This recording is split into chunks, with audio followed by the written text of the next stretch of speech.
Did you see that shit? MMA podcast. Hosted by mixed martial arts journalist Mike Strauss, aka Strauss21, and Chicago's number one underground comedian, Apollo Taj Mahal. Thank you for listening. I'm Mike Strauss, aka Strauss21, and this is Apollo Taj Mahal. we are the guys from the Did You See That Shit Mixed Martial Arts podcast. We know you're going to like the interview, so be sure to like, follow, and subscribe on all the social media platforms, as well as the Missing Time Productions YouTube channel. And don't forget to go to didyousseethatshit.com for a complete rundown of all of our content. Right, Apollo? Yeah. I want to welcome back Jose Shorty Torres to the show. He is 7-0. He's the real champ, and I'm stoked to have him back on. What's going on, man? Nothing much. Just actually waiting for a fight, waiting for a contract, and trying to figure out what's next for me. Yeah, I wanted to ask you about that. Of course, if folks don't know who you are, shame on them. You are, of course, the Titan FC flyweight bantamweight champion. You are the real champ. You're 7-0. You're 25 years old. You're on over a 20-fight win streak, dating all the way back to your Ami days.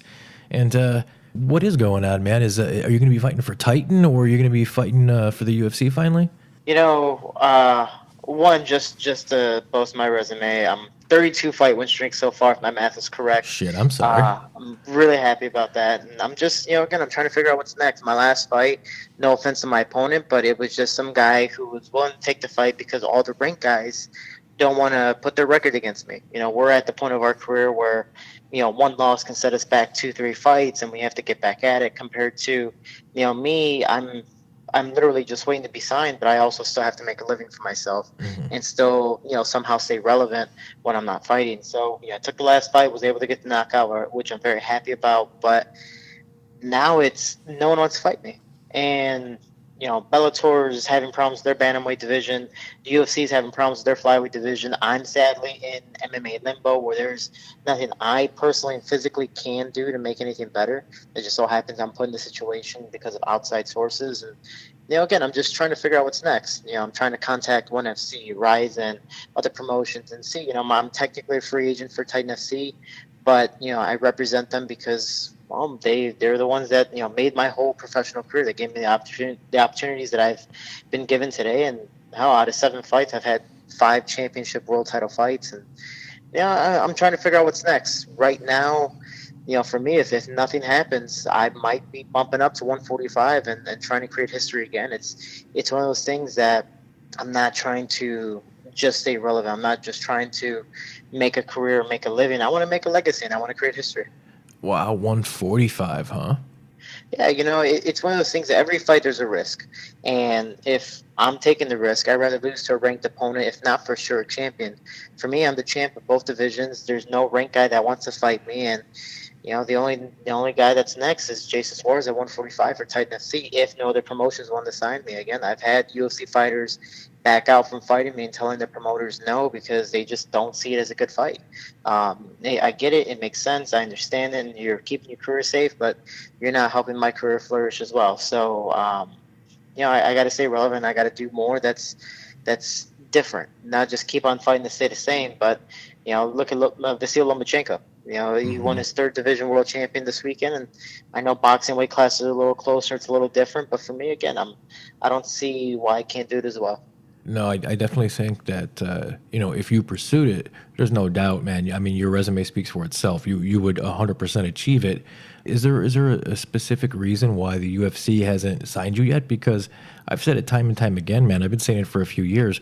I really think that you are the future of whatever division you choose, but really the 125. Yeah, for me, I believe I'm a true flyweight. It's just a division I know I could easily make all my knockouts have been at flyweight, either in the first or second round, and I'm willing to put on a show. People have seen my fights, whether they've gone the distance or have gone close to it. I'm always putting on a show. Somebody's bloody, somebody's broken, something's happening that's big and flashy and a good highlight reel. And again, I'm always trying to put on an exciting spectacle for the fans to support me no matter what. If I win or lose, just so happens I've been winning every one. For me, it's Jason Suarez is a good 145 opponent, and I think is a perfect matchup for me. But the UFC, they've been, they're having problems with their flyweight division. They know I'm a true flyweight, not a bantamweight. Even though I can fight both, and I have proved that multiple times, they don't want to sign anybody mainly for money. You know, if they're going to sign someone, it's going to be for the basic of basic last minute contract. Oh, here's 10 and 10, 12 and 12. Oh, we're going to give you a 10-day notice. And honestly, you know, with the resume that I have, I don't believe I deserve that type of thing. I don't believe I need to be on a show. I don't believe I need to be boasted anymore or do something else or jump through more hoops to prove myself. You know, I've done something no one's ever been able to do before. 5-0. That's 2 world championships at 2 different weight classes and a title defense in the process. Now I'm 7-0 with 5 world championship fights. So it's one of those things. I'm creating history, but for some reason, because I'm the small guy, no one respects it. If I was any other weight class, I'd be up there. But you know, so be it. The UFC is just not a big fan of me right now. Did they offer you a spot on one of their shows, mainly the Contender Series? So sadly, you know, and I know they knew about it, but they were just trying to be generous with me. Was when I broke my hand against Farkal Sharipov, I won the second belt. You know, I was relaxing. I wasn't going to fight until November. You know, I broke my hand and tore my MCL. The doctor wasn't going to clear me until September, and I didn't want to fight until November to make sure at least I had a full training camp. I'm 100% ready to go. But McMahon would call me 3-4 times in July and August saying, hey, do you want to fight this weekend? No. One, it's like a 6-day notice, and 2, I told you I broke my hand. I won't be able to fight until November. All right, cool.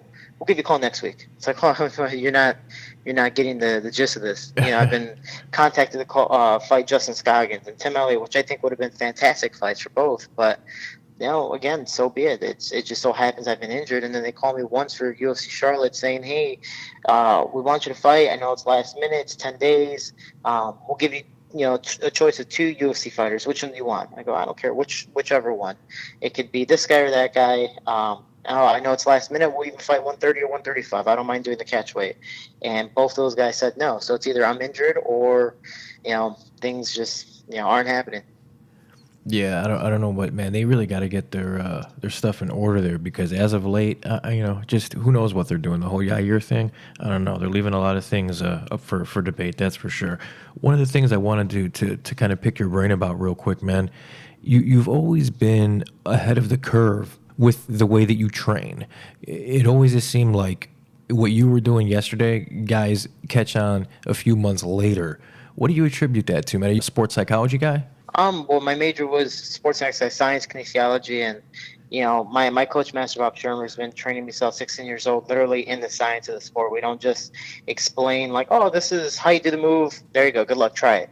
He doesn't just explain how to do it, but he explains why it works, the muscle groups and the body mechanics and the body physiology. So it's you know, it's science. And for me, that was my major. It all came sense to me when I was in college, and the different ways I train and all the veterans I trained with, T.J. Dillashaw, Josh Sampo, John Dodson, Diego Sanchez, Cerrone, all these guys, they taught me so much and put little pieces into me and you know, helped me define my own craft. And again, I travel so much and I've trained with so many fantastic guys right now at American Top Team, which I'm calling home right now, including my gym back at home in Chicago, Combat Dough. It's really cool to see the different training styles, the different type of fighters, and literally sharing with the best. So I'm trying my best, even now, trying to, you know, be smart about things and, you know, change my repertoire every single day. For sure, man. Changing gears a little bit, what do you think of Curtis Blades, man? He's done so great for himself. Yeah, man, it's crazy because I used to coach him when he first started.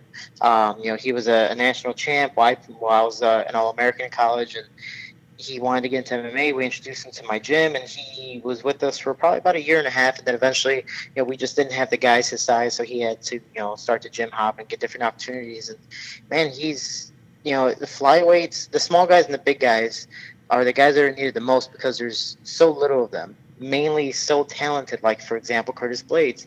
He's not just a fantastic wrestler, but now he's starting to throw hands. He's now starting to switch stances and do different things. You know, I really hope that after this Alice Overing fight that he gets a rematch with Francis Ngannou and really gets to prove that he's ready for the title shot. Yeah, 225 is going to be fun, man. There was a really cool picture I saw a few months ago on Facebook. It was way back. It was you, it was Curtis Blades, and it was Angelo Rivera. You guys were all standing in a cage, and it was just really cool because, you know, you are phenomenal on the cusp of being a world champion in the UFC. Curtis is on his way, and then Angelo is a phenomenal. He's main eventing a local card here next month. Yeah, man, it's crazy. You know, Angel and I, you know, both started at Combat Dough. He's been there much longer than I have, and there was four of us initially, and we called him leader of the group because he was a big promoter. He was a big guy to get all the sponsors and, kind of tell us all what to do. And, he ended up taking a 2-year layoff, doing his own thing, trying to start his own career. Now he's back at it. And it's cool to see him back at it now. Just appreciate what I've been doing. It's really cool to get the respect from both him, Curtis, and be able to give my feedback to them and try to lead them through the right path. And I mean, Curtis and I are fantastic friends, and I help him with a lot of stuff outside, the UFC and outside the fighting game that help him get a little revenue. But man, he's a sponge, man. He catches on so quick, and it's awesome to see how his career's flourished so fast. Yeah, it definitely has, man. Well, wrapping it up here, you're always active on social media, on Instagram, Jose Shorty Torres. On Twitter, it's Shorty Torres 125. Couldn't help, I saw something earlier today. I couldn't help but bring it up here. You posted something, was it like a man cave? All your belts, and you had some really cool artwork on the wall. Where was that? Yeah, so that's actually at my gym, Combat Dough in Cicero, Illinois, at Warren Park. It's downstairs in the building, and it's a little small area, but everyone usually donates their belts back so we can put them on and show that our gym has a lot of experience. So there's one side of the gym that has about 12 belts, and that's multiples of so many other people as well. I decided to bring all my belts, and I have 10, at least amateur-wise. I put them on the belt. My brother made a banner for my pro debut, and we decided to post it and show that if this shorty can do it, so can all the other kids just starting the gym. I wasn't a natural. I wasn't super talented. I did get beat up a lot, and I just never gave up, and I was very persistent. All those belts show my accolades and all my hard work. I don't see why, if I can do it, these kids can't. They can do it as well. For sure, man. You're definitely a beacon of hard work, dedication, and you definitely show folks out there what is possible with, when you put your head down and blood, sweat, and tears, man. You are truly a champion, man. So I appreciate you taking some time with me. The floor is yours if you'd like to shout out your sponsors, anything you'd like. Yeah, I mean, my sponsors definitely know who they are. I have so many, it's ridiculous. So I don't want to accidentally, outshine the other. But I do want to say, everyone that supports me, I do say we can, we will together. We are Team Shorty. For people who want to support me, and not just support me in my training camp, but the kids in my gym, I do donate 20% of all my proceeds through TeamShorty.com to the kids in my gym so they can travel, train, compete, just get an opportunity and get the confidence to, hopefully live a better life and get some sense of responsibility. And mixed martial arts has pretty much saved my life and made me the person I am today. So I want to be able to give back and do the same. So if anyone wants to support, ships worldwide, teamshorty.com, all the apparel, 20% goes to the kids in my gym. So I really appreciate all the support. Awesome. Always fun, man. I appreciate it. All right. Thanks, man. Thank you. Thanks, Shorty.